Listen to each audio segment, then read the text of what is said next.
What's on, ladies and gentlemen? My name's Ross, I like games, and today we need to talk about a whole bunch of cards that have gone and been banned over in Asia. There is a tournament, DC1 GP, over in Asia, where they have announced a bit of a list, to be honest with you, of cards that are banned from play.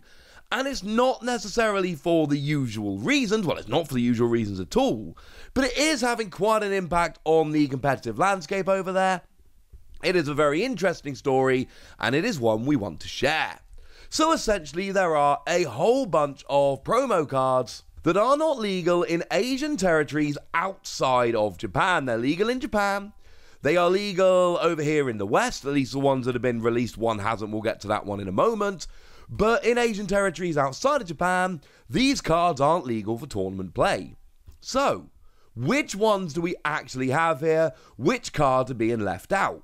Well, what we've got is the promo Garurumon and the promo Weregarurumon, the promo Agumon and the promo Greymon, the promo Veedramon Zero and the promo Taikamiya V-Tamer, the promo Aero Veedramon Zero, and the promo Allforce Veedramon Zero, and one of the promo Gamamon. The awkward thing is, when it comes to Gamamon, there's actually at least 3 different promos out right now, so it does get a little bit awkward, I think is fair to say. But all of those cards have gone and been confirmed as not legal, and they all have one very simple thing in common. The answer is, they are all magazine promos. Well, no, that's not strictly true. Kind of. So, they're all magazine promos, except the Aero Veedramon Zero and the Allforce Veedramon Zero, which were not strictly magazine promos, but they were promos on that Digimon Anniversary annual thing. And I've said this before, and I'll say it again. If you haven't managed to pick this up, please do, if you get an opportunity, because it basically just shows you the entire first year of the Digimon TCG. Lovely scans of every card and all of that. And it comes with this pair of promos as well, which is kind of awesome. So essentially what happened was that over in Asian territories other than Japan, these cards have not been properly distributed. They're not really particularly easy to get hold of. And for that reason, over in those territories, these are not legal for these third stage and second stage of the DC1 Grand Prix area finals and group finals. And this is going to be annoying to some players, of course, because there are going to be players that have gone and made an effort to go and pick these up. And some of these are very good cards. Now, it's never going to be an issue over here. By over here, I mean US, Europe, etc. Because all of these cards have gone and been distributed. So in Booster 1.0 and 1.5, we had those box topper packs. And when you bought them, you would get one of 3 pairs of cards. You would either get yourself the Garurumon and Weregarurumon, or the Agumon and Greymon, or the Taikamiya and Veedramon Zero.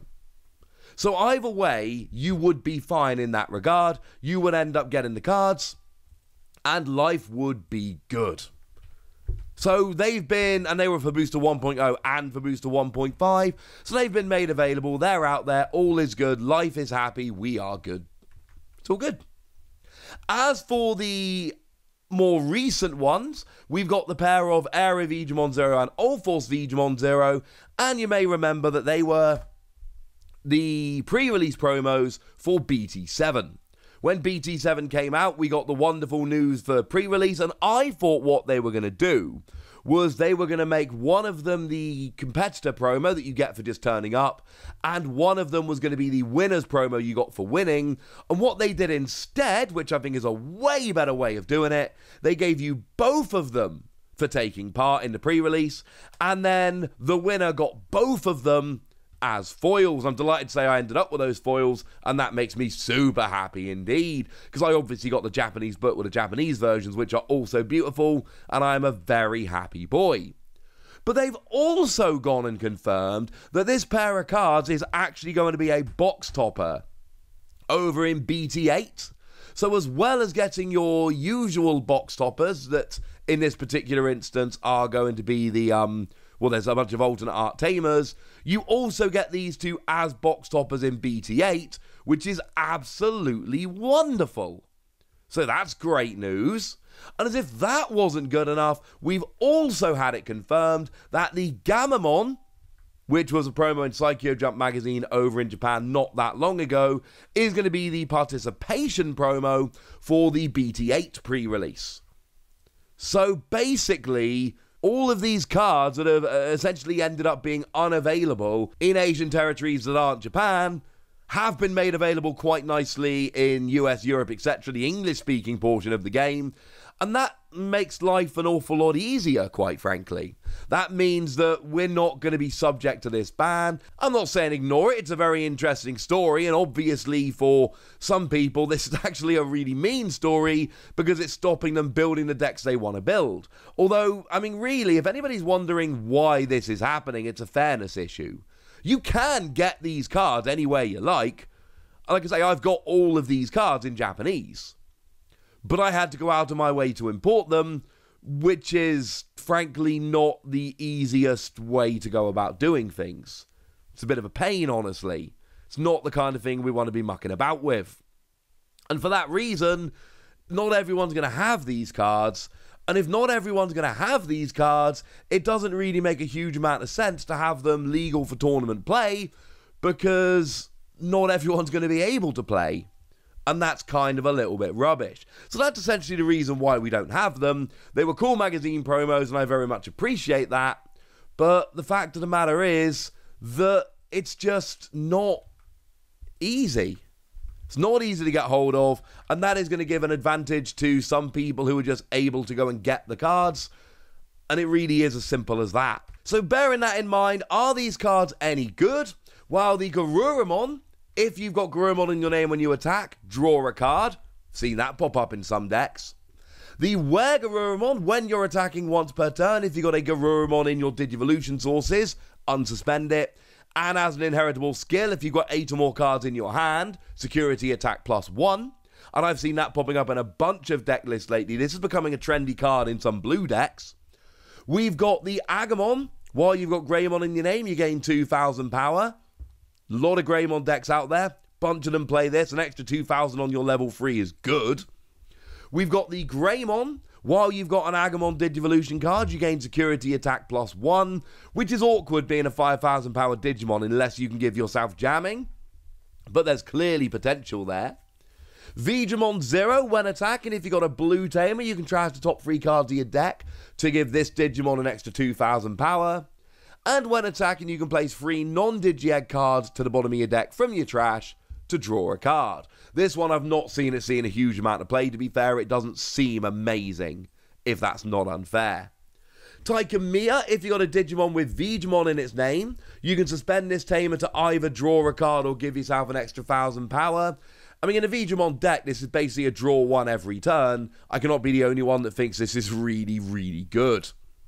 Aero Veedramon Zero, when you Digivolve, you trash the top 3 cards of your deck, and if you got a tamer in play, you get an extra 3,000 power.